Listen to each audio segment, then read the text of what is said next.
살다 보면 누구나 그렇죠. 걱정거리, 해결해야 할 문제들, 이런 것들로 마음이 그냥 꽉 차서 숨 막힐 때가 있잖아요. 이 무거운 짐을 좀 내려놓고 마음에 새로운 공간을 만들 방법은 없을까요? 오늘 바로 이 내려놓음의 힘에 대해서 한번 이야기 나눠보려고 합니다. 지금 여러분의 마음을 가장 무겁게 짓누르는 건 뭔가요? 그리고 어떻게 하면 그걸 좀 가볍게 할 수 있을까요? 오늘 이 질문에 대한 아주 중요한 실마리를 함께 찾아보려 합니다. 자, 첫 번째 열쇠는 바로 위로의 아들이라고 불렸던 한 인물에게 숨겨져 있습니다. 성경에 나오는 사람인데요. 다른 사람을 위로하는데 정말 특별한 능력이 있었다고 해요. 과연 그 비밀이 뭐였을까요? 원래 이름은 요셉이었는데 사람들이 하도 위로를 잘하니까 아예 별명을 붙여준 거예요. 바나바라고. 위로의 아들이라는 뜻이죠. 이름이 바뀔 정도면 대체 어떻게 살았던 걸까요? 그 핵심을 한번 들여다보시죠. 우리가 보통 위로라고 하면 그냥 힘내 하고 등을 토닥여주는 걸 생각하기 쉽잖아요. 근데 사실 위로는 그것보다 훨씬 더 적극적인 행동이에요. 바로 필요를 채워주는 것이죠. 배고픈 사람에겐 밥을 주고 외로운 사람에겐 시간을 내주는 것처럼요. 근데요, 이렇게 남을 채워주려면 먼저 내 마음에 공간이 있어야 해요. 바나바가 보여준 위로의 정수는 바로 사도 바울을 대했을 때 나타납니다. 모두가 과거의 행적 때문에 바울을 의심하고 피할 때 바나바는 그를 보증해줬어요. 그때 바울에게 가장 필요했던 게 뭘까요? 바로 인정과 신뢰였겠죠. 바나바는 그걸 정확히 채워준 거예요. 도대체 어떻게 이런 위로를 할 수 있었을까요? 그 능력의 원천은 바로 그의 한 가지 행동, 내려놓음에 있었습니다. 성경은 바나바가 어떻게 위로의 사람이 될 수 있었는지 아주 구체적인 장면을 보여줍니다.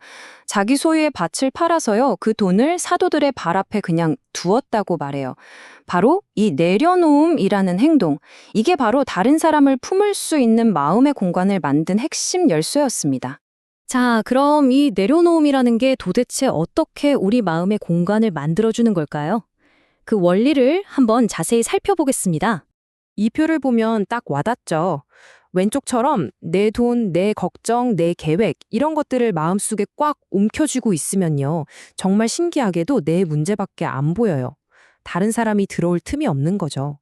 하지만 오른쪽처럼 그걸 한번 쓱 내려놓으면 비로소 마음의 여유, 즉 공간이 생기고 다른 사람의 아픔과 필요가 눈에 들어오기 시작합니다. 네, 핵심은 바로 이거예요. 내려놓음은 단순히 뭔가를 잃거나 포기하는 게 아니에요. 오히려 시야를 얻는 거죠. 나에게만 고정되어 있던 시선을 다른 사람에게로 돌리는 전환점. 마음의 공간이 생겨야 비로소 다른 사람을 담을 수 있게 되는 겁니다. 그런데 내려놓는다고 하니까 혹시 에라 모르겠다 하고 모든 걸 포기하거나 무책임해지는 거라고 오해하실 수도 있을 것 같아요.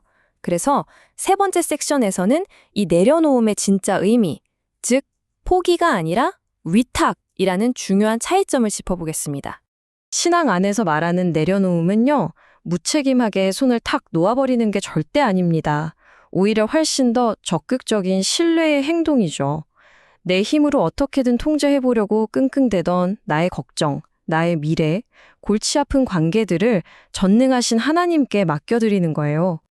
그러니까 이런 거죠. 내가 내 인생의 주인이 돼서 모든 결과를 책임져야 한다는 그 무거운 부담감에서 벗어나는 거예요. 대신에 나는 하나님의 선하심을 믿고 그분의 심부름꾼으로서 오늘 나에게 주어진 일에 최선을 다하는 태도, 결과는 하나님께 맡기고 우리는 과정에 충실하는 겁니다. 자, 그럼 이제 가장 중요한 질문이죠. 이 내려놓기, 머리로는 알겠는데 이걸 대체 어떻게 훈련할 수 있을까요? 삶을 바꾸는 아주 구체적인 3단계 훈련법을 소개해드리겠습니다. 많은 분들이 그냥 착한 마음, 굳은 의지력만으로 이걸 해보려고 하세요. 내가 더 참아야지, 내가 더 베풀어야지. 근데 그렇게 하면요, 얼마 못 가서 완전히 방전돼요.